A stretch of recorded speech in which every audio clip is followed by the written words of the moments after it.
For today's project, we're going to be using a couple scrap pieces of pine, some plywood, and a hacksaw blade, and a couple screws. So to determine the width of the project, we're going to go a hair past the edge of the blade and the same on the other side and give it a mark.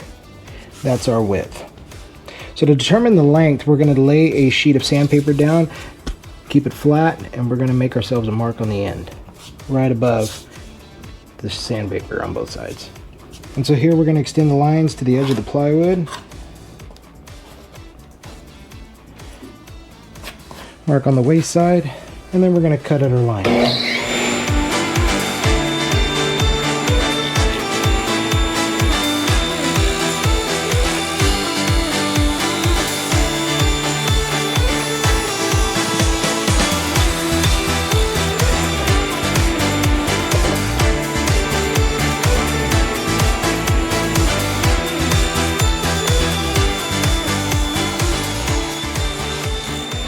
Okay, so the plywood that's going to go around to support the sandpaper as it's being cut and to look pretty, it's going to be 3/4 of an inch thicker than the plywood that's there. So it's going to be a total of 1.5 inches thick.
Alright, again cutting out the guesswork, so outside to outside, I would say 14 1/16. 14 1/16. 14 1/16.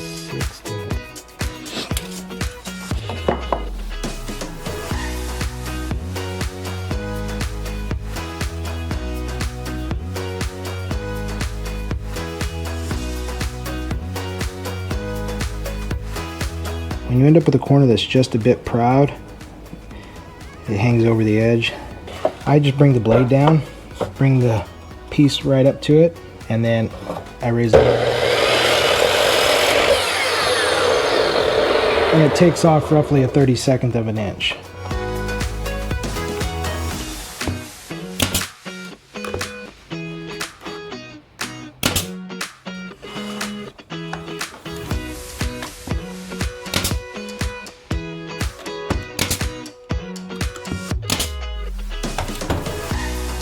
Okay, so again, make sure the sandpaper is up against the back.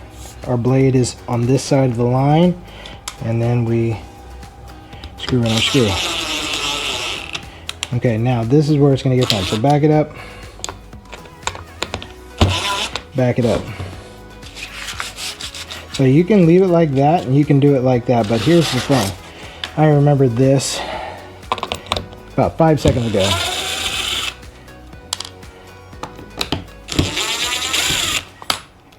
Okay, so I found these little tiny washers right here.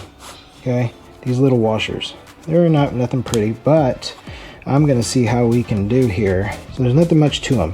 What I'm gonna do is I'm gonna take the blade, I'm gonna stick the screw through here, I'm gonna stick the washer through the back, and that's gonna give us a little bit of a gap there. Okay, and then I'm gonna put it back just a little bit. Now we have some wiggle room to do the other side. So same thing, we're gonna set the washer right over our hole there, screw right through the hole, screw to hole, and then drill it down. Okay, and now it has a bit of a lip. See that? That little bit of a lift. So that way, and mind you, I always cut paper down.